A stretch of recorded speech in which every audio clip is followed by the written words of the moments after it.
everyone, and welcome back to the Voxcaster podcast. We have another very special guest with us.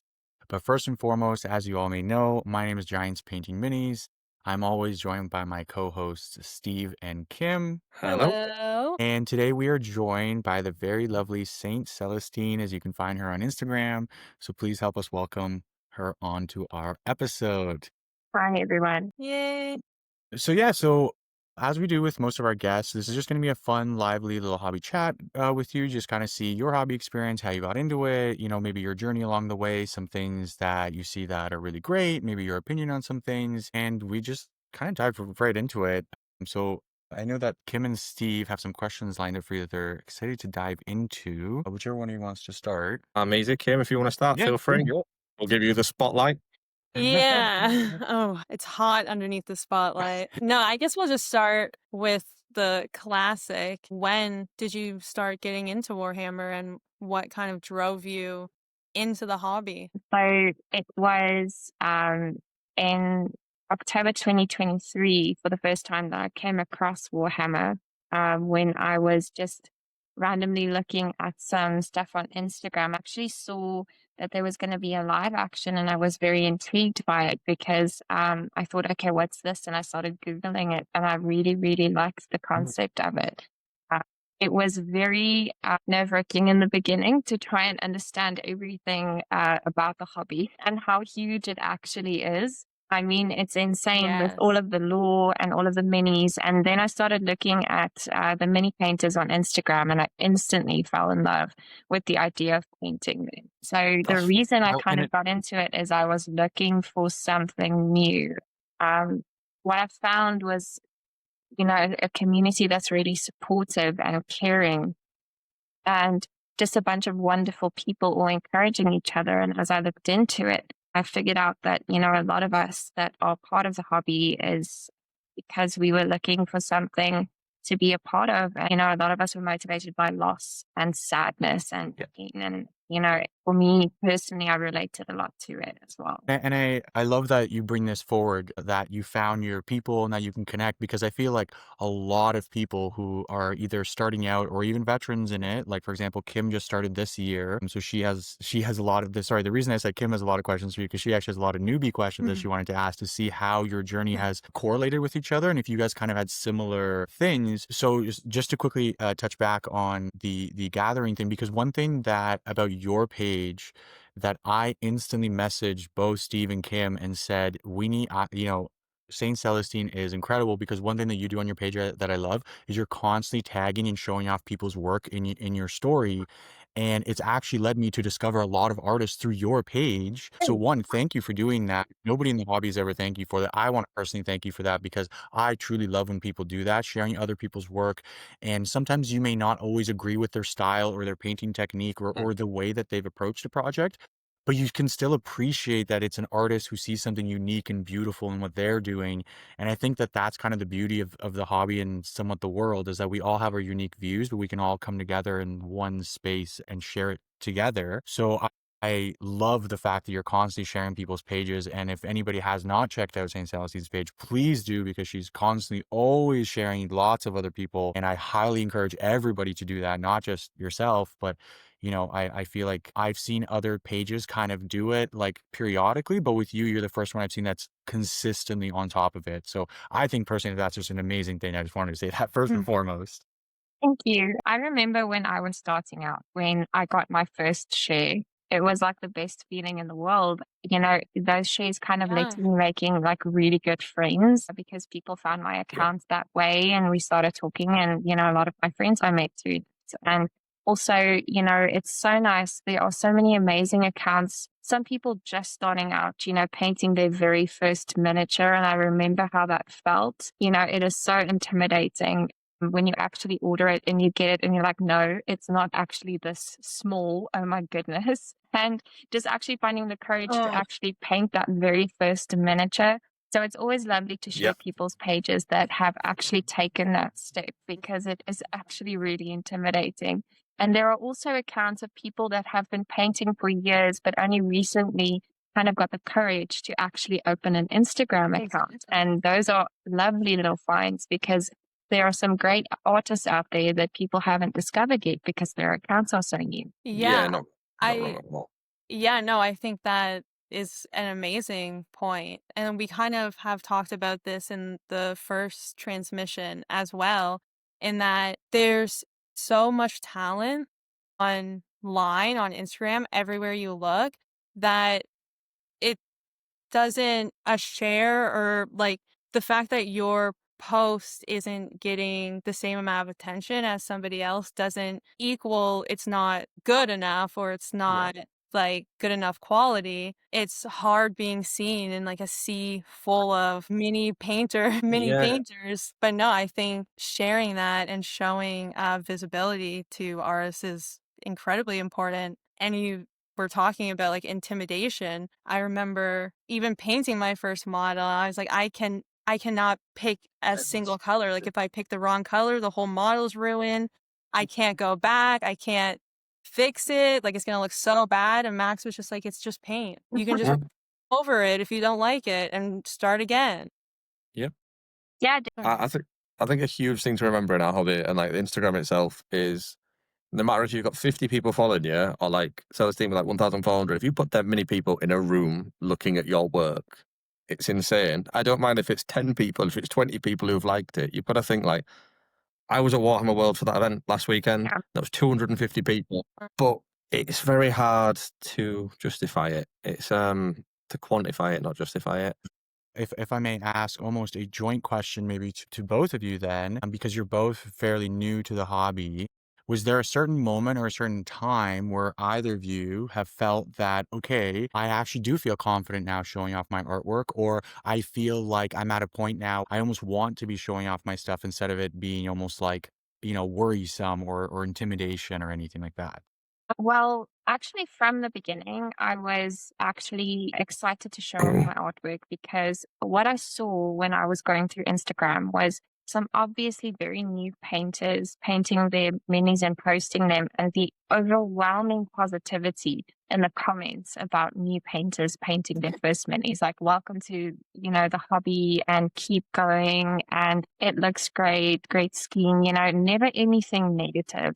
And that actually gave me the courage and the confidence to post from the beginning and not worry too much because, I was reading captions and people's journeys and everyone starts somewhere. And, that's the thing. If you post your new miniatures, you get to see in a few months actually how much you have progressed. And that is very, very exciting. But I still do have some anxiety sometimes, like I'm batch painting at the moment for an army that I play with. And it's not on the standard that I like because I started as a painter and I was kind of aiming for, I entered some painting competitions and stuff. And then when I batch paint for my army, there is just no way to get that, army done to that standard unless I want to spend the next 3 years painting an army. So sometimes I do have some anxiety about posting the army I'm working on because I don't feel like it's up to my standards. Right. Yeah. I think I've realized as well that a lot of the intimidation that like I feel comes from like my own just like self-doubt and feeling like not as much of an artist, I suppose, as the other people in the hobby because I never was trained or anything. I know most people aren't, but in like my own head, that's kind of like a bar that I've set. So yeah, realizing also that it's all in my head and that people are actually encouraging and people actually want to see your work, it also helps a lot. But you did mention your army building. I just wanted to ask more about that. How's that going? Well, it's slow going at the moment. So I have some burnout issues. It's not normal burnout, it's neurodivergent burnout. So I'm having a bit of trouble being consistent, but it's not going badly. It's going actually very well, just slower than I would have liked. But I get to play a lot on CTS and practice. So I'm very excited to get my army done. The goal was to enter a tournament in November, but I have to move again. So I am going to enter a tournament next year. Yeah. So life happens in between hobby. Yeah, that's the thing. Life happens in between hobby, and you can have your hobby Yeah. goals, but you're gonna have to be flexible sometimes because you can't really predict what your real life is going to do in between. Yeah. And it's always right when you're like, okay, I have a goal, I have a plan. That's when something else is always going to come up right at that moment. Right. Exactly. But yeah, I'm enjoying building my army. I don't like building miniatures, but I'm getting used to it now. I've been building a lot and I don't like batch painting, but it's a necessary step to get to playing. And the more I do it, the less tedious it becomes because it kind of becomes like a workflow. So once you get into flow, it gets much easier to do that. But I really prefer painting a standalone and putting as much time into it as I possibly can. What I found when I started painting for competitions was it's all about the hours that you put into a miniature. So you can really just, if you put in extra hours, you can just really see the difference. But I already picked an overcomplicated scheme for my army, so I really have to get the lead Yeah. out. I feel like a lot of us have done that where like there's actually been projects where like I have a few just like one-off miniatures and at the time I was like, oh, this is gonna look so good as an army. It's Mhm. gonna look gorgeous on the table. And then you get like 5 models in, and you're like, it's taking me a week to do 5 models, and I'm planning 2,000 points. Like this is just not conceivable. No, So I I have had that myself where I've had to go back and almost like I want to say like almost like simplify the paint scheme if you know what I'm saying. Like, okay, I guess like I could cut this highlight. Does this really need that much of a shade or whatever? But it's so I've totally been there, and I get where you're coming from. how I like to approach the army building process is I start with a character. And the reason I do that is I start with a character and I do the most complicated version of my scheme. And then I look how I want to simplify it when I come to my units. So I like to do kind of like flip the colors around for the units. So if this unit is predominantly bronze, the next unit will be more golden bronze, stuff like that. But the characters will be full on how I want my scheme to look, and then I'll simplify it for each unit just to make it a little easier for me to not go overboard. Yet I still went overboard, but I'm trying. That's really smart. Okay, I might actually steal that idea from you Please do. because I have that problem. Yeah, I have the exact same problem. Like, even because I paint more AOS models than Horus or 40K. And even with AOS models, like the tiny Gloom Spite, Max knows I could spend like days on it doing like the tiniest of details. And he's like, people won't even notice that. I'm like, but I know it's there. Yeah. I can't stop. And Sisters of Battle has so much trim and so many studs. So many studs. The other thing too is like I've always said this, like when we're painting a miniature, we do it like right here, like within like less than a foot away. But most people, when they see your miniature, it's going to be like 3 feet away and 1 foot down. So are they really going to notice that that eye is not perfectly more than likely not? But then it's like that thing of like, but I know that it's there, so I'm not comfortable with it. So it's like trying to find that like middle ground between like I can accept how it is, and also nobody's gonna notice it. That's true. That's true. So that's why the posting on Instagram of those minis, that's hard for me because I know they're not to my kind of standard, but they're all for tabletop. So most people actually understand that. They understand that tabletop standard is different than, your standalone standard. So, Yes. I shouldn't get in my own head about it. That's the rule. So you always compete against yourself, never against anyone else, because some of these painters have years of experience. And I always found that if I compare my first mini to my next mini, to my next mini, to my next mini, I always see the progress, and that makes me very happy and it makes me proud. And then I don't get in my own head as much. Yeah, that's something I really want to do. I really want to have almost like a collage of from the very first model to the very last model that I did and kind of see the differences. And I even notice now like it's a lot easier to come up with ideas, to come up with like paint schemes, to come up with more combinations of different features on the model that I like would never have thought of before, that never would have crossed my mind. And I think it's a combination of like getting more confident in my painting, but also hearing the feedback and hearing people say like, this looks good. So I want to keep going. I want to get better and want to share more. That's really great. Yeah, it's the best thing in the world is being able to share your work and not even share your own work and get the validation, but having like this camaraderie of saying to someone, "Now that is absolutely freaking awesome." Without feeling this pang of mine's not good enough. It's more about, that person's miniature is incredible. You can see they really spend time on it, or it's a scheme that you have never seen before, and that is so exciting because you've seen a million Tyranids before, but you have never seen this kind of Tyranid before. It's my favorite thing on earth when I'm scrolling and I see someone has done something completely different. And I always feel really good Yeah. about telling people like, this is seriously awesome. I will never comment if I don't mean it, and I won't say something I don't mean, but it's one of my favorite things to do is actually to see what other people are doing. And then you notice they use a certain kind of blue, and on the next one, they use another kind of color. And then your head starts spinning, and you're like, oh, but what if you put these colors together? And the more you look, the more schemes you come up with, and because you're inspired by other people. Yeah, I love it just scrolling through Instagram. I don't know if you've seen, once again, I've mentioned this before, I'm horrible at names and stuff, but there was a demon painter entry of Raven Guard. It was a Raven Guard model, and they had done the shoulder pads to be like this feather decal. I need to get a picture of it, but it was amazing. And from that moment, like since I had seen that, I was like, I need to do Raven Guard with this idea. Like it it looked amazing. Like it Yeah. just stuck in my head. But yeah, finding that inspiration online, I think is extremely important and only helps the community and helps the creative flow continue. Yeah, the interesting thing about the community is people don't really get upset if you use one of their tips, tricks, or techniques, or you see something and you try your own version of it. It's really cool because most people, have absolutely no problem with it. Like, I would be very flattered if someone copied my Tyranid or one of my sisters. So, it's interesting that the community feels that way.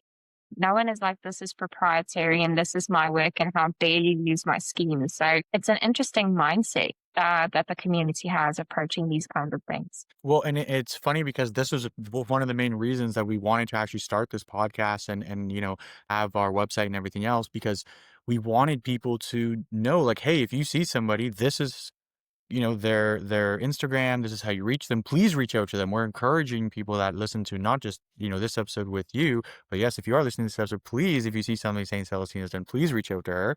But we want everybody to be more open because like you said, it is a very different mindset because people almost want you to copy their work instead of the opposite that you see happen a lot, which is, this is my work and I have the rights to this or whatever. No, yeah, in the community, it's been the opposite, and I've had a very unique experience where I do have my own successor chapter that I do in 40K for my salamanders. I have the Emerald Dragon successor chapter, and I have openly said that one of the greatest days in my entire hobby timeline has been when somebody privately messaged me and said, "This is gorgeous. Can I take your chapter and I want to build my own army, but using your chapter lore and your color scheme?" And that Wow. to me to this day, I have the message screenshotted and saved because it was such like a, my goodness, I can't believe I it. Like, hate it. that's what it felt like. It felt like an I made it moment. And like, I truly hope everybody gets to experience a moment like that because, a lot of the times when you do something unique, it's also so sometimes you can be a little worried about it, because it is something new, it is something unique. Yeah, back to self-doubt and Yeah, but I think recently, especially, we've brought up on another episode that we've seen, like, for example, like lately there's been some of these bedazzled marines and stuff like that. Yeah. We've never seen anything like that. And something like that is such a shakeup and such a change that something like that can sometimes be worrisome. But when you see the response and how positive and people loving it, it's like, oh my gosh, I kind of wish I did this sooner and that I wasn't held back by fear or something else. So I absolutely love that, that even people that are newer to the hobby can see that no, people are here actually wanting you to share. Please message them, ask them how they did it. Most of the time they'll just send you the entire recipe and say, hey, this is how I do it. Definitely. Yeah, definitely. It's really like I've had people reach out to me asking what colors I've used on a scheme or something Mhm. like that. So, and I've given people recipes for my own metallic interference that I mix, and I mix my own fluorescence sometimes. So I love that. It's awesome to Wow. share, and it's really cool when someone finds something you're doing cool. It really feels good. Yeah. And I think too, without the sharing, without people trying new things and especially trying things that may seem controversial at first.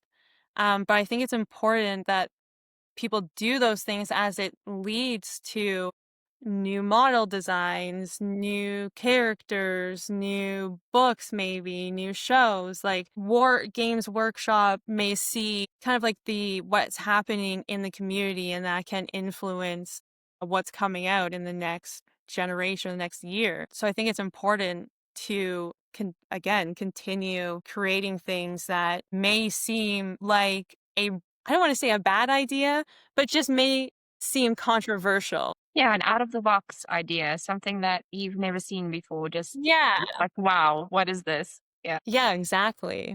I'm so sorry. You said you mix your own fluorescent paints. Could you expand? Yeah, no, I'm that's very that's interested. Sorry, really I'm so interesting. interested in that. Yeah, how's that even So work? when I started out painting, I ordered one miniature and I had like the little Citadel starter set that I could paint with. But when it came to Yes. painting my Tyranids, I wanted to do something different. So, because I got actually a gifted box, what was it called? The ultimate starter set. It was a very ill advised gift because I wasn't even interested in Space Marines and Tyranids, but I had them. So I thought, let me paint them anyway. And, with the fluorescence, I wasn't sure if I was going to be doing this I didn't know this was going to get this big and run away with me. I was going to be kind of full on mini painter. So I didn't want to go out and buy or just order all of the paints that I needed or wanted just for this one project. And also, we don't have that huge range available. Like, I can't drive to a hobby shop and, buy something. I would have to order it. And I had no idea about the paint ranges and which ones were good and, what I wanted at all. So I used acrylic fluorescents that I mixed with flow mediums and added some fluorescent powders to them as well. So they were just a little bit more bright. And that is how I mixed my own fluorescent paints for my Tyranids that I made. There's somewhere down low on my page, I made these rainbow colored Tyranids. So if you like, I will, because I mentioned them, I'll send you pictures for the website. Yeah, of course, and we'll happily feature those on the website so anybody listening can go right onto your So page cool. and your bio and then take a look for themselves. I think that's incredible. Sick. I've never personally mixed my own paints, so I don't know the process in that. I think the most I've done is like mix like two yellows together to make it a brighter yellow. So you can do a lot with flow medium, actually. If you get access to the pigment powders, you can, with an acrylic flow medium, you can actually really mix your own paints, and then, you can still mix them with water to thin them if you like. So it's actually really cool if you can find pigments, you can make your own. But as with any fluorescent range, making blue is tough. Blue fluorescent, for some reason, is just never as bright as you would like it to be. Yeah, I could see that. Yeah. It's all, yeah. I feel like creating your own pigments too. Well, first of all, it's a lot more. I was gonna say my extent of changing the pigments and stuff is just adding more water to the paint. That's as far as I've got it. But no, again, like I think being able to create and understand like color theory and understand kind of like pigments and how they work together. But I think it again just leads to like endless possibilities and new possibilities on how you design your model, how you make a model, an army in general. And I'm so sorry for these paint schemes like the ones that you did with your Tyranids. Where did you end up getting the inspiration for that? Was this just something you found like scrolling through and you had an idea, or was it like maybe you were looking at some artwork and you were like, oh, this would be cool in a Tyranid or something? Like, where did you find the inspiration for that? My daughter bought me a dragonfly ring that was multicolored with kind of like pink, purple, and blue. And So it was like a rainbow colored dragonfly because I love dragonflies. And that's where I got the inspiration from. And then because I thought it would be, just a little bit counterintuitive, all of my Tyranids were named after candies from my childhood. So one was named Skittles, the other one was named Gumball, and the other one was named Lollipop. So it was just a fun project, and I really wanted to play with.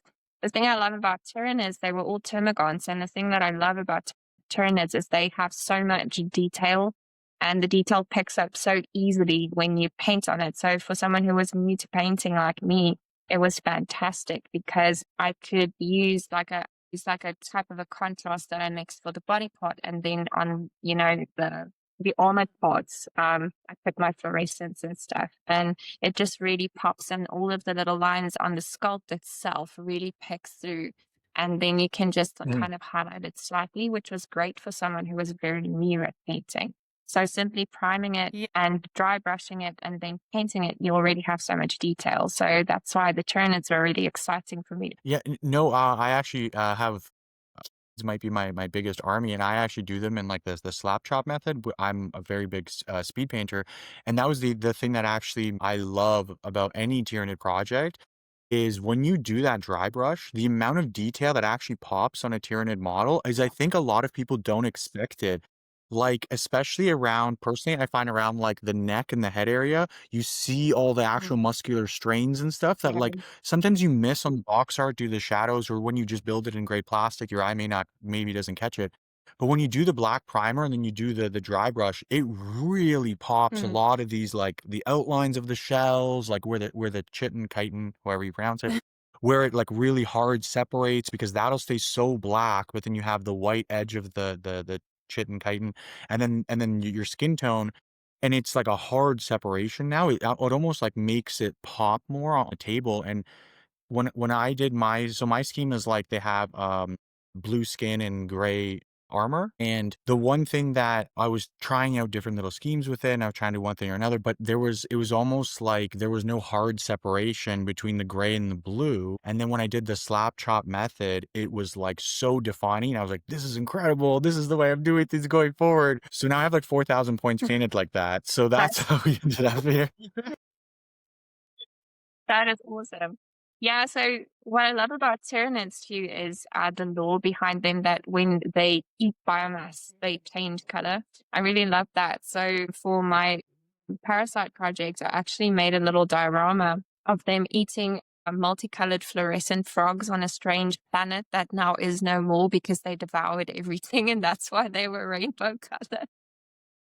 That's so That's cool. really cool.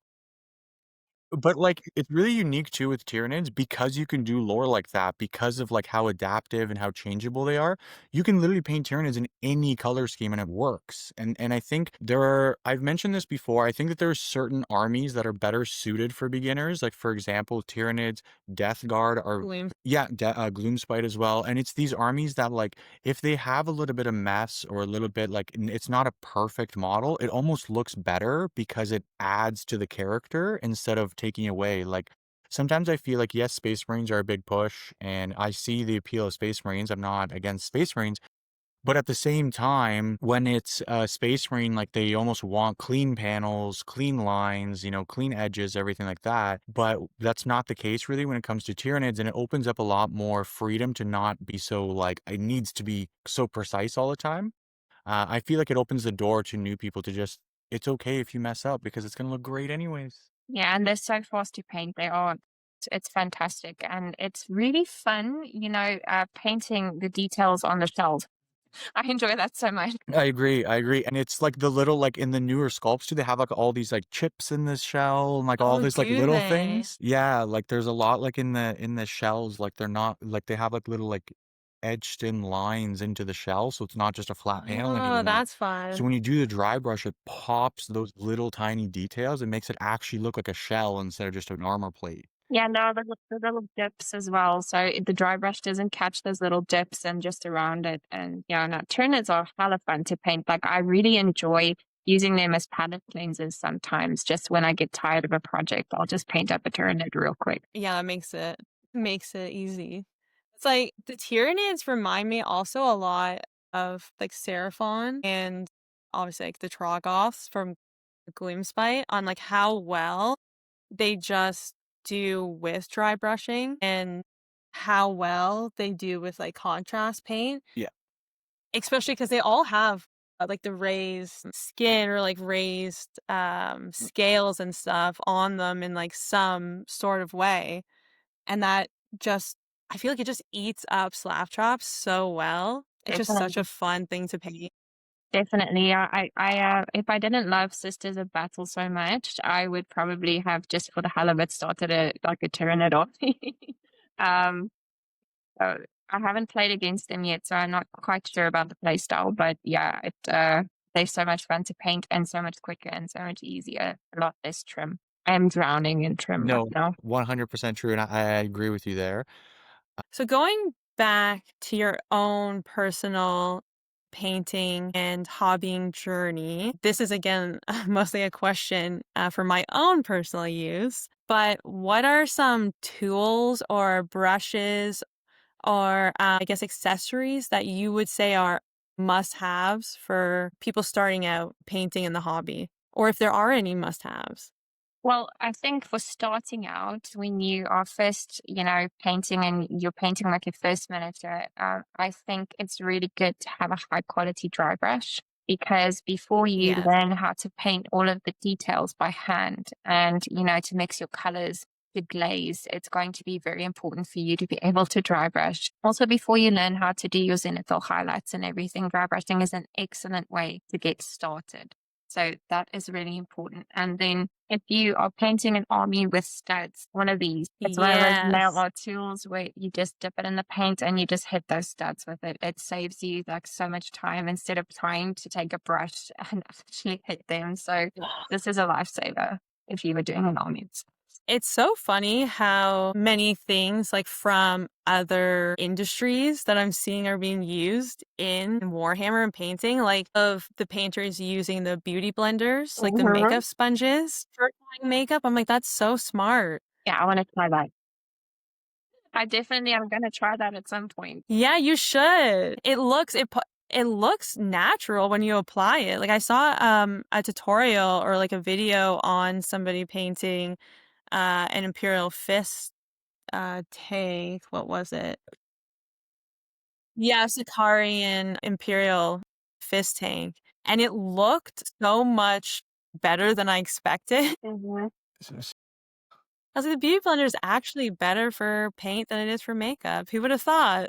Yeah, I love the use of them on capes where they start blending the different colors, when you go to your shading and highlighting. So mostly you're highlighting where they will start with like 3-4 different layers of colors, just less and less each one. And you have this beautiful like soft highlight from the beauty blender and it actually goes on pretty smooth. So instead of glazing with a brush for a very long time, it's like a really quick and easy way to do it. And it actually looks really good. Yeah. Yeah, it does look really good. And I guess too, like it wouldn't use as much paint. Like I know that's the whole thing with beauty blenders and makeup. It doesn't pick up as much makeup. Yeah, definitely. Or yeah, something like that. So yeah, you could be saving money and getting cool techniques at the same time. Best of both worlds. One of my favorite things in the whole world to do is dry brush with metallics because you get so much coverage out of so little paint, especially on bigger models. Like I recently dry brushed my Paragon warsuits with my metallic paints and then I filled in the gaps and details on them just with, a normal brush just to get me that coverage and help me to just get it done quicker because they're a larger model. I really love what you can do with dry brushing metallics. You can do all kinds of interesting things with it. When I started out, I kind of wet blended metallics to make like an interference on a blue cloth to make it look like almost like the inside of a shell, that pearly effect that you get. So, yeah, I have a thing for metallics. No, I understand it. I get it completely. I recently started using the Vallejo metallics, the tiny, I think it's called Tiny Tin, if anyone likes Vallejo. It's amazing. I won't go back to any other, but it's so much fun to use. And like I had never tried dry brushing with metallics before, but switching from like an actual brush to the dry brush, it looks so much more realistic. It looks weathered. Yeah, it's not looking like, oh, this is the most polished brand new weapon of like of a space marine that's supposed to be war torn. Like it actually fits the. What's really cool is it depends on how wet you make your brush. If you wet it to a certain level, it goes on so smooth. And then if you make it a bit dry, you get that weathered look. So it's actually very versatile when you're dry brushing metallics. That is a really good point as well. Yeah, I'm always at the too much water end, and I just have to wait a while until. I actually use cloth to dry it out when I wet it. So then I keep just moving it onto this is like a microfiber cloth. And then I will keep moving it around until it's at the, I don't know, wetness that I actually prefer it to be at. So then I don't have to wait for it to dry out so much. That's such another good idea. Okay, that's another thing that I'm going to be taking. That makes it so much easier. Yeah, I just been wiping it on my skin, which doesn't really work that No. well. But a soft microfiber cloth is not going to damage your dry brush. And then you can also dry it out to the level that you like. Right. Is there a certain schedule or with cleaning your brushes? Because that's something that I know I'm horrible at, but I know how much it can benefit your painting and also the brushes themselves and like longevity. For the newbies, is there a recommended, I guess, length of time you should go in between uses for washing your brushes that you find helps with painting? So it'll depend on what kind of paint I use and how well I get it rinsed and the pigments. Because sometimes when you use colors like red, you don't really get the brush rinsed all the way through. So, and when you use something like speed paints or contrast paints, you're going to have to clean your brush at the end of your session because they dry out incredibly quickly and you have to keep rinsing that brush often while you paint because you'll often find that where the brush meets this part, it kind of starts caking on there. So after I use speed paints or metallic paints, I will wash my brush before I'm done for the day. But just normal paints, if you just rinse it properly, I'd say it depends on the length of your painting session. So if you only paint it for half an hour to an hour and you rinse it properly, then I'll probably rinse it after another painting session or so. Yeah, see, that seems doable. I should probably start doing that. And you need a high quality brush soap. It's so important, a proper brush soap, because it will keep your bristles smooth. It has some conditioning agent in it. And it's actually what they use in the factories when they actually produce the brushes. The last thing they do is actually wash the brushes with a brush soap so that it's still conditioned and in a good condition. And it helps to keep your points. So it's very important to wash them often. Yeah, including the deep clean. I know I'm guilty of just using the water pot that I have while painting to clean it, but that's going to change. People don't worry. Yeah, before I started doing it, before I could find a brush soap, I must say I destroyed quite a few brushes because also in the beginning I was using whatever I could find locally because I wasn't sure what brand of brushes I wanted to use in the first place. So I was very careful before just investing in products. I wanted to make sure I did my research. I used some just normal hobby brushes with fine points, but even with those, even with just normal brushes, if you don't have a specific brush range, like I use army painted brushes, but even just normal acrylic like brushes you can find at a hobby shop, if you do wash them and you take care of them, the points do last. So it really does help no matter if you have expensive brushes or cheaper brushes. Yeah, having a fine point tip makes a world of difference. Especially all the eye painting and the teeth painting. It gets difficult. It does, yeah. I use a magnifying headset when I'm doing faces because I have I can see very well, but just those little eyeballs, man, I live in fear of the eyeballs. Oh my gosh, it's the worst. I stop breathing.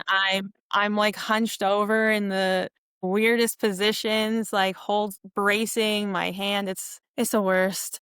I should actually film myself. Sorry, I should actually film myself doing it so I can see how horrible I look while I try to be. Yeah. That would actually be a fun, like a funny reel. That would be Mhm. really interesting. Everyone should post their like hashtag painting postures or something. Painting eyes. Well, yeah, yeah. Get Games Workshop to send us everyone like free massages for all of the back knots and neck knots that people are getting. Yeah, definitely. I don't think many of us have good habits when it comes to painting, sitting properly or keeping our posture. I think most of us are like this all the time. As I say, I know I'm probably like it right now. Yeah, it's also hard when I feel like I'm getting older every second now. So I'm like, I need to actually do those morning stretches and like get up like after sitting at a hobby desk for like an hour and a half and actually stretch out my legs and back. It's very important. There are interesting things that you can do. Like I'm sensory sensitive because I'm autistic, but there are some cool stuff that I do to help myself not get overstimulated. And actually what really helps is if you sit back in your chair and you do some chair push-ups like this, it actually stretches out your lower back and your bum. So it actually helps a lot. So I do that when I'm sensory overwhelmed, but it actually has been helping my back a whole lot. That. Good. It's really Okay, good. yeah, You put your arms behind you like this and you just push out of the chair and it really does stretch your lower back. It feels really good. Okay, for anyone listening, you really do have to try that because you really do feel it. You feel it, right? Like, we're to the not bottom there. joking. Yeah, it's really nice. Right at the base of your spine? Yeah, exactly. Happy I'm gonna be accident. another tip. Okay, this is like the 5th tip that I'm gonna be writing down, that I'm gonna be taking away.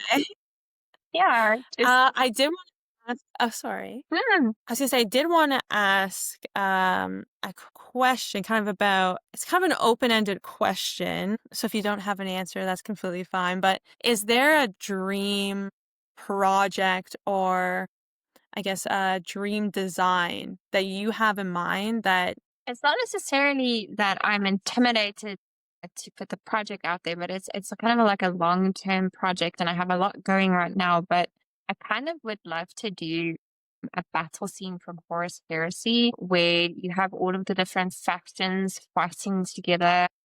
I think it's like one of the biggest battles. I actually don't know the lore behind it, but I love the idea of all of the different factions fighting together and to make like a diorama of it, pretty big one. It's going to take a whole lot of models and stuff, but that's a dream of mine is to do one of those scenes because I really would love to paint like Sanguinius and a Horus and, just have like the Battle Sisters there and the Space Marines there and just really build like that scene. So that is something that I'm hoping to do someday. that would be amazing, like a Battle of Istvan scene or something, seeing them Something like all that. on the table together. Seeing them all on the table together. It'd be really, really, really cool. I also love how the other like Horus Heresy, they have a lot of models that have fine detail I've seen. Like the Horus Ascended model. I don't know if you've seen it.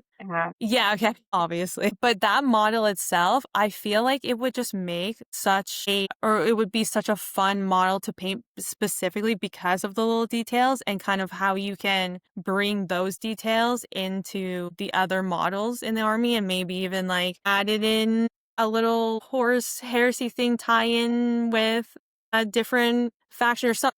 Anything, right? Like the possibilities are endless, but I think that would be really, really cool to see. Yeah, that's definitely, there's so many, like I miss making dioramas at this point because I started out making dioramas and I really love it because for me, a diorama always has a story or a symbol behind it. There's specific reasons why I make the ones I make. Yeah. So they're kind of a way to channel restless energy or sadness or frustration. There's always something that I channel into it. So painting the army now for me is because I love playing and I really want to start playing in real life as soon as humanly possible. I absolutely adore playing Warhammer. So, but I do at this point kind of miss painting dioramas because they were kind of a huge creative outlet for me. And that's why I kind of want to, as soon as I can, I want to start working on the Heresy project or something similar because I do love the idea of a great battle scene with characters and units all around and carnage. and just craziness. So I definitely love to do that. And there are some techniques that I really want to try that I've been thinking about for a Yeah. while and incorporate them into that. Yeah, no, I think you 100% should. I stand behind you fully. I also was interested in trying out my hand at diorama making, but it's another thing to learn about first, I think. I've just gotten down contrast painting and dry brushing, so I think we'll go slow from there. But yeah, I was just gonna say, just being able to put the ideas in, like, in an actual diorama, that's what I'm most excited about, to see them actually in person. And yeah, the ability to make whatever scene that you want. It doesn't have to be a scene from a Warhammer show or a Black Library book. It's your Warhammer. Exactly. The greatest thing I learned about Warhammer was, and it was very much in the beginning, because one of the most confusing things is the lore and how much there actually is to learn and where to start. So what I loved most is right out the gate, I found out that people are making up their own lore, especially when it comes to Space Marine chapters, when they make successor chapters and they have their own chapters and their own lore. I found that really, really cool. So that's one of the greatest things, is you can make any scene, any kind of situation, and you can have your own little story behind it. And, it's perfectly acceptable. Lots of people do it. So I love that. Yeah, acceptable and encouraged. I think, yeah, everyone should continue making, continue experimenting, continue trying out new things. And again, like we said, like, a controversial idea. I know I keep on saying controversial. I know that that's not the right term to use. I guess an idea that may seem not fitting of the specific army's traits or characteristics, I guess. But yes, some of those ideas I think can create the best, most amazing models. So I think, listeners, please don't stop. Please continue. We want to see, please share them, all of the crazy ideas. I think, though, Something that I always mention, and there's a lot of reels about it on my page, is how incredibly happy I am that I actually found the community when I did. I was going through a tough time, and it has become such a big part of my life. And I finally found my people after, like, I was 36 when I started. So after 36 years of my life, I finally found my people, and just really having such a supportive community that we, a lot of people understand exactly how you feel, where you come from, having similar life experiences, or, are able to support you through them because they went through the same thing. And then next time you're able to support someone else because you've gone through the same thing. I'm talking openly about mental health, talking openly about neurodivergence, and, just being honest and supportive, and, sharing in something that you love, but also bringing kindness and creativity and inspiration and support wherever they go. And that's why I absolutely love the Warhammer community. It's been such a wonderful journey, getting to know people and actually just seeing how, this is the lifestyle. This is what it means to be in the hobby. And there's always a kind word, and there's always some encouragement. And, that's what keeps me coming back, even when I'm burnt out and tired and exhausted, and sometimes just don't know what the point is anymore. I know that, my friends are there and the community is there, and I'll always have a place to go when I need it most. yeah, I'm so happy that you found Warhammer and you found the community and that you are a part of the community, because as Max was saying, we love seeing the posts that you share. I know you've also made posts, like you said, about mental health, and it does have an impact and it does make a difference. I mean, like, I haven't, it's not something that I talk about a lot, but like, I've recently, like this year, got diagnosed with ADHD, and trying to navigate that in the hobby and in my life in general, and kind of adapting on how even I go about starting new projects in Warhammer. So I think it's really important, and it also has helped me so much by seeing those posts, like the ones that you do and the ones I know Dave Warhammer K, he also does a lot for mental health and posts about it. And I don't think, I know people know, I guess, the importance of it, but I think it's hard to see exactly the impact and that it's having, or the exact impact that you as an individual are having on people just by talking about it and just by posting about it. So I don't want you to ever doubt that it's not being heard or anything, or like you said, it makes a big difference, and people feel like they're home. People feel like they're accepted, and I think it's also important to remember that, like, no matter how old you are, because kind of similar with me, like it wasn't until I started my powerlifting journey when I was like 28, 29, that I finally felt like, oh, this is what it's like to like feel part of a community. And now that's extended into Warhammer. But putting yourself out there and accepting, also like accepting, I guess, the encouragement and accepting people reaching out can make a world of difference. So I've seen everything about what you've done. You've got into Warhammer and everything like that. Which universe in the Warhammer? Because as you said at the beginning, it's such a huge thing. You come to Warhammer and like if you walk into one of the shops or you see it online, people are like Age of Sigmar, Old World, Warhammer 40k, this, and everything just gets thrown at you. Is there anything that specifically, when you discovered it, that you sort of went, "Oh, that looks like something that I would like to explore," or anything like that? I know Kim's touched on like your diorama things. You've thought about doing like the Istavan battle, things like that.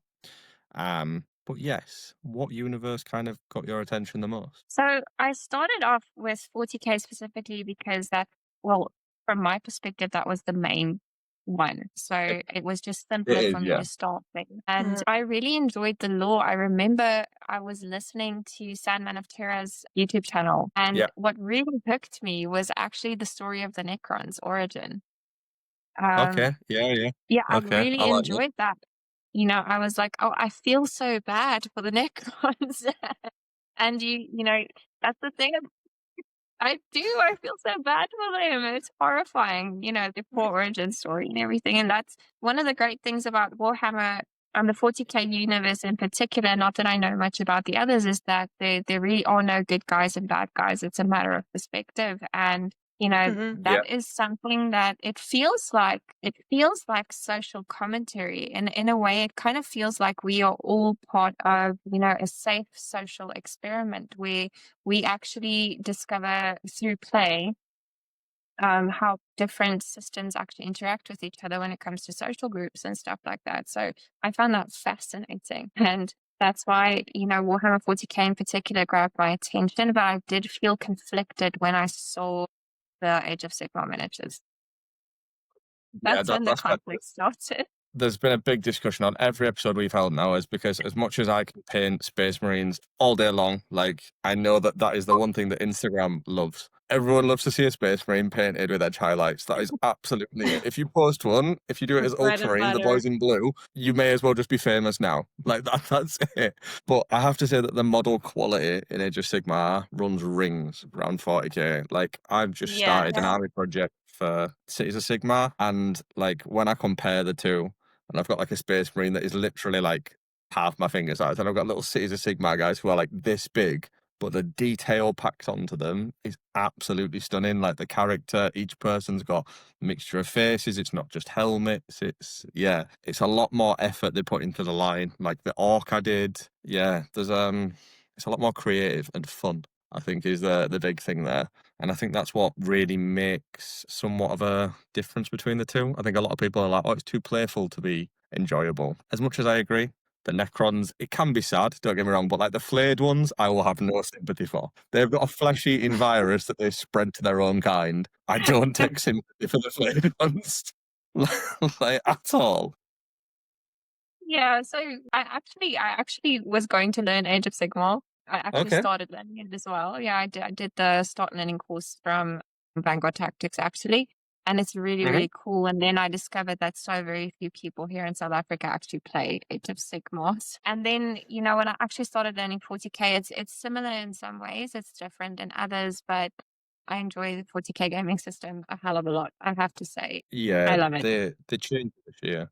They literally launched Age of Sigmar for Dominion, and then the rule set, they literally got Leviathan on their release and was like, Age of Sigmar did really well last year because we changed the rules. So here's the 40k rules, we're going to make them the same. And they literally bombed it and just did the same thing, and it worked really well for them. I will say, like, this edition has sold stupidly well for Games Workshop. Like, it's crazy how well it worked. Have you ever then, if you love 40k, have you ever gone smaller scale? Have you gone for, like, Kill Team before? Oh, No, yeah. actually, I've actually gone for the full-on game from the beginning. Okay. So no, I haven't. You've got it all Yeah, I out. haven't like all out Go big or go 2,000 home. points full on. Yeah, Nice. no, definitely. Yeah, no, Nice. I didn't play around with it. I just went for it, and it's so rewarding. I have to say, absolutely.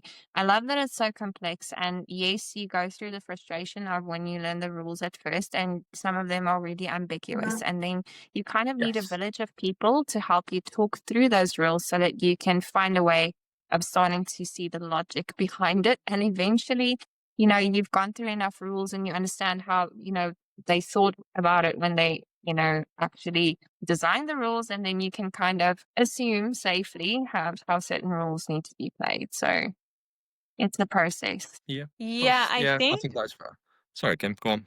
No, no, no. I was gonna say, like, I haven't started with 40k or with Horus playing it yet, but that was I guess kind of my concern or uh factor with it was that It's the complexity, isn't it? That's what you're saying. Like Horus Heresy, I think when I look at all three, like me and Max have been through this, Max plays a lot, doesn't he? Like, and he pulled you into Horus Heresy. Horus Heresy is like 40k is friendly, Age of Sigmar is friendly. Horus Heresy is for those people who love rules. There's like borderline rules in 40k, and then there's Horus Heresy, which is like you're doing this faction with this sub faction. So here's 26 rules about how this miniature can move, and it's like, oh, that's a little bit much. Yes. Yeah, there's a difference between doing something in the game, like carrying out a rule or an effect or something because it says so in the data sheets and says so in the book, versus what you were saying, Celestine, in that understanding why you would do this, understanding when the best time to apply it, to use certain rules, it helps a lot. And that's kind of where my struggle is with PK and Horus, is that once again, like the wording and the phrasing, and sometimes the rules are a little too ambiguous that it's hard to understand the why. Yeah, but the more rules you learn and the more you understand, the flow of the game, actually some rules become really, really logical because Yeah. certain rules, certain stratagems you can only use, for example, in certain phases, and then you understand why. So the more you learn, the more you can kind of understand. And then there's rules like terrain, any rules about terrain that makes absolutely no sense whatsoever, and you just have to learn it and deal with it. I love that. I want that on your profile now. You've got to learn it and deal with it. No, I think that's fair. Yeah. I think that. So for me, you use a lot of speed paints on your profile and things like that. Have you ever wanted to do like the full display standard? Because that's what I do. I go for like single miniature. Like I don't think I could ever complete a 2,000 point army. I've signed up to do it for next year. I think you saw it this year, like Rally Point Games, that event they did. They do charity army giveaways, and I am not sure if I've shot myself in the foot here by saying I'll paint 2,000 points of Eldar. I'm like, That's a lot. I take a weaker model, so I'm like, I need them to look perfect. So have you ever wanted to really go for that display standard, like Gold Demon entry, like competition painting? Or are you very happy, like 2,000 points, I need to get it done, I want them to look how I want them to look, and that's that? No, so I started off as a painter. So for me, painting competitions is something I just gung-ho. I was painting for 2 months and I started entering painting competitions because that's just how I am. Yeah. But I definitely want to do more. I just want to finish my army project first. Okay, I'm nice. not fond of butterflying, but there is a winged lion on my profile, for example, that I entered into one of the Wargamer Dave's competitions and spent probably around 60 hours on that one. So that's the thing with those kinds of standards, is the longer you paint your mini, the more time you put into it, the more detail you bring out of it. And I definitely would love to do a project like that again. But I really do want to finish my army as soon as possible. It's entirely fair. Is there any model that you would love to spend that time doing now? Like, I know that Age of Sigmar has had so many big releases, like big model centerpiece and stuff, it's 40k. Is there anything that you would love, then you would like, you've just seen it get released and you've been like, do you know what, I would absolutely love to do that and spend that time exploring the school? I definitely would love to paint a Stormdrake. I really want to get my hands on one of those and just really do a color scheme where it cascades for different shades. Like a Nice. definitely explore. Like I have a Fanatic range paint set that was sent to me by Army Painter, and the cascades of colors are absolutely gorgeous. So I definitely want to see if I can get the most out of a Stormdrake with all of the different colors that you can possibly imagine all in one palette. The wings would be a perfect point for that blend, as you say. Like, I've seen people do Exactly. like constellations and stars along the wings. Like, there's been some phenomenal entries, like paint wise, for that model. Like, it's been very nice. I'd love to see that. Yeah. Be gorgeous. Yeah, so it's definitely on my top 5 standalones that I definitely want to paint. So Okay, nice. it might That'd be be. nice. I'm gonna now egg you on. I'll message you each week, and I'll be like, "Have you got Stormdrake?" Yeah. Yeah. Yeah. Where is it? So I actually still need a few points for my army, and unfortunately I started this army last year December, and there has been 2 BDS changes since. My army Yeah. keeps evolving. I keep playing a list, getting good at a list, and then I have to change my list. So yeah, It's I the remember yeah. I never even got to play my first list, and then the Oh, no. BDS hit. It's the one frustrating thing. Yeah, like the rule Well- changes and amendments are just so thick and fast. Yeah, it's very Yeah. frustrating, I have to say. Well, it's part of the fun. Like list building is one of the most fun parts of playing, I have to say. I enjoy building lists so much and just really getting into the nitty gritty and making those combos, really thinking about which characters you want to attach to your units and just really making the most out of it. It's so much fun. And when you play TTS, you can actually test out those combos before you actually decide, what your final army is going to be. So that is a great thing to do if you haven't tried it, to play Tabletop Simulator, because you can build any list you like. Yeah, Right. I have to back that, definitely. There's a lot of people in our we have like a little chat called Battle Brothers where we've got a lot of people in that, and a lot of them will now, as you say, like they'll go on Tabletop Simulator, they'll load up a Heresy army or a 40k army and they'll test it straight away. They'll be like, I'm just going to test this list and see how it plays. In fact, we literally this week we recommended someone do it before facing Tyranids. He's a beautiful display painter, never played a game in his life, and he's like, is this list going to work? We were like, just try it. Just Let's go see with how it. it goes. Yeah, you'll never know unless you try it. That's the big thing. Yeah, so testing a list like that really helps when you don't yet have 3 of every unit in your army, when you don't have the extra points so that you can change up your list as often. And if you're kind of aiming for a specific tournament and you need X amount of miniatures, you can actually then test your list, make sure you have what you need, get the models that you want, and play your tournament. So it has a lot of uses. Yeah, not wrong. Plus, you not wrong. probably will get to play more armies than you might at your local gaming store, because there's a wider variety of people and armies, that play online. So you might go to your local gaming store and only ever play against Space Marines or Tyranids or Death Guard these days, and then you don't have any other experience. And then when you do go to a tournament, you're going to struggle. So just touching back on your love of the Necron lore there, have you seen this or last week's pre-order, which was the female tomb? Well, she's not Tomb Queen. She was like the Guardian. Are you going to be picking it up for the Black Library release there? Because it's like the first female Necron they've ever developed. And the character, don't get me wrong, it sounds incredible. I ordered the limited edition the second I could. Cool. Straight away. No, it sounded genuinely really, really interesting because they're doing things a little bit different. It's like a whole tomb world waking up. She's running it. And I was like, do you know what? It's quite nice that we're getting them different perspectives now. Warhammer have been less scared of and this sounds awful, but we have a lot of people in the hobby that has to be this, has to be that. So Yeah. it's quite nice that Warhammer are very much going. I was Go on, still sorry. pretty new when the Custodes thing happened, and I was still too new to quite understand exactly what the problem was with that. So Yeah.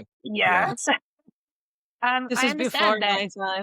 Yeah, so there was some controversy about female Custodes being introduced, Yeah. and in the law that they have always existed. That was they've just felt that they a lot of people felt that they should have handled it slightly differently. Maybe not instead of having it, always in the lore like it's always been there. So what they did with the Necrons is really great. It's a brand new tomb world. It was extinct. No one knew about it. She wants, that's great lore. And I think that was the biggest issue, that the characters just weren't introduced properly in the new lore. Yeah, I think I do definitely agree that like the Custodians literally released the animation that ties and were like, hey, look, female Custodes have always been a thing, and then just went, there you go, have it. It wasn't like this is because the whole thing of Custodes, in case you don't know, Kim, is Thank you. they literally are like highborn kids on Terra. They only get the people from like the richest families, the highest up.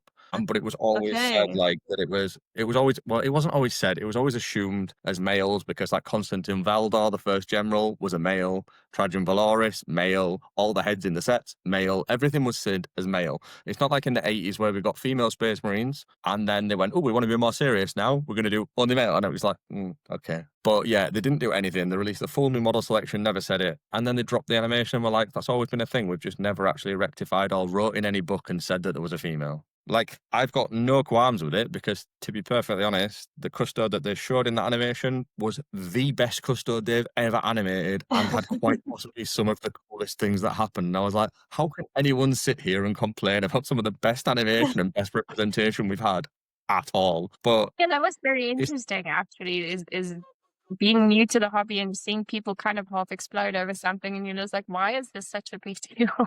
Yeah, exactly that. And it's like, it was Heresy as my therapist said it recently. It's a hobby. We're here to enjoy it.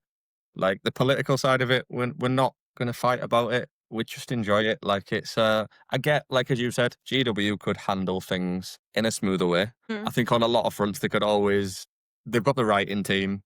They've got everything. They could introduce things in smooth ways. But I feel like sometimes they do it just for the drama. They just go, do you know what? I know that this will get everyone's reaction, so we're just going to do it. Yeah, people are going to share this. People are going to be talking about it. Yeah, exactly Good that. And marketing. like, yeah, exactly that. Honestly, People talk about it. Yeah, it's like if someone writes an amazing story, it gets a good review, and then people will hand it on. If someone drops a bombshell and then everyone argues about it for 6 months, you've just sold out of custode. Like, done. Like, yeah, I think that's definitely a thing. So, on the topic of custodes, would you ever paint one? Or like a small force of custodes? Because they are my absolute babies of custodes. I'm actually interested in painting a whole lot of factions, and I definitely would actually want to paint the custodes, but definitely not all gold. I will definitely make my own theme. Yeah. But I don't think yeah, gold.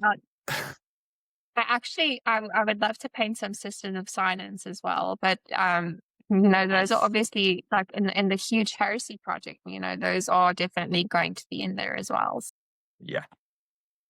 The Sisters of Silence are beautiful models. I just wish to expand on them a little bit more. Like we've got prosecutors and we've got like 3 different variants of the same model. And we've got like the leader of Kroll and we've got the giant ship that looks like a dune worm. But that's where like the range ends. And I'm like, oh, come on. Like there's so much more you could flesh out on this. Like it's, but I have hope because we're getting a new Custodes refresh for Heresy this year or this year into next year. So I'm hoping they do a full Talons of the Emperor revamp. And at that point, I'll be a very happy Steve. Very, very happy. The minute that announcement comes, like I'll be going to my local game store and sitting outside for 2 weeks. I'll be like, come on, guys. For 2 weeks. You're like, please leave. Yeah, I'll be like, if you hand me it early, I promise I'll go home. Yeah. But yeah, it will be interesting.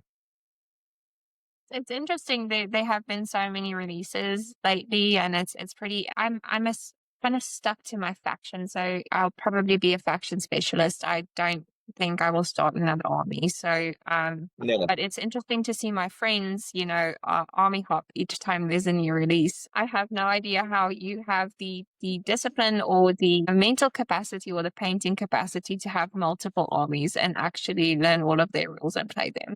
Yeah, I think that's my biggest thing. As a painter, I love it because I can be like, I can pick up a Space Marine, I can pick up a Drukhari, I can do anything I want. And just paint. And it's a learning experience. And then like you and Max talk about it, Kim, like, oh, we're going to play this. And I'm like, no, I'm quite content. I like my little world where I can pick up any model and just go, I'm going to put paint on this. Fair enough. Yeah. Just content. I'm actually painting an orc for October. So I'm taking a little, yeah, it's just a fun little side project. So I'm excited to paint an orc because I never have before. So Yeah, I'm quite happy with that. That's I so think exciting. I did it literally a month ago, and I kind of missed the entire incentive here. In August, I started painting an Auric, and then I was like, "Oh my god, why have I done this? I've spent 3 weeks painting an Auric when October is coming up." I was like, "I've entirely missed the boat here." But that was my first time doing one to my standard. Now I've done like little commandos, you know, like the Kill Team commandos that with like the caps and everything. I did them before, and this was my first time doing a fantasy Orc, and I have to say, like, I absolutely loved it. I was like, as much as like people complain about green skin and details, I'm like, nah, they're stunning, absolutely stunning models. Personally love painting green models specifically. I think green, I don't know if it's just the army painter speed paint Mm. greens in general, or if it's across all lines, but I find that the green applies better than other colors. It may be in my head and I'm just overthinking stuff, but it just feels so much smoother. Like, I personally I, love yeah, green. I think it So very. yeah, sometimes with some paints because of the pigments, some go Yeah, on smoother than others. It's definitely some are more dense, like your blues are more dense and you have to thin them more Yeah. and then the opacity suffers for it and it's just one of those things. But yeah, definitely green is one of the easier ones and the yellows as well because they're lighter. Though you have to undercoat your yellows so they pop, but yeah, Yeah. painting yellow is kind of a thing. it's a demon. It's painting It yellow. certainly It's a pink or a brown undercoat, and it's many, many layers and lots of tiers in order to get your yellow smooth paint. Same as yeah. white. Like, yeah, white is another insanity. But as you say, it's pigment density. It all comes down to the whole color theory, and yeah, it becomes madness. Like a lot of your reds, Kim, if you buy a GW red, the way they mix it is a lot of purples in there. So Yes, like I have. Mephiston red, if you break it down, is like 40% purple, X amount green, so on and so forth. And this is why a lot of people, and it's quite frustrating. So brands like Chimera are pure pigments. So when you buy red, it's red. When you buy green, it's green, and Right. things like that. And they do pure pigments. GW don't advertise that. So GW mix 6 different pigments in order to generate corn red. So when you mix corn red with white and you think you're going to get corn red slightly more, you don't. You get pink. It's very, yeah, it That's doesn't help anyone at frustrating. all with learning the color theory. It's quite No. frustrating. But yeah, it's definitely worse sometimes. I think, like Celestine said, like learning them pigment values so you know what you can and can't get away with. Like, Yeah. So I used to, definitely. when I was still using some normal acrylic paints and stuff before I started buying my hobby paints, what I would do sometimes if the opacity of a blue wasn't good enough, I would take what is the Citadel blue contrast called again? The standard one that you get with, I forget I the think name, but I well, No, I don't have it anyway, trust. on the desk. not necessarily Google it, but I would add to the paint that I mixed, I would add just a few drops of the actual contrast paint as well, just to increase the pigment of the blue to make the opacity Right. just a bit more. Yeah. Nice. Okay. See, stuff like that is a little hobby tip in all respects. Like I know that Army Painter as well. They do very well on their pigments, I will say. Like I've not heard a bad thing about speed paints, to be fair. Not V2 anyway.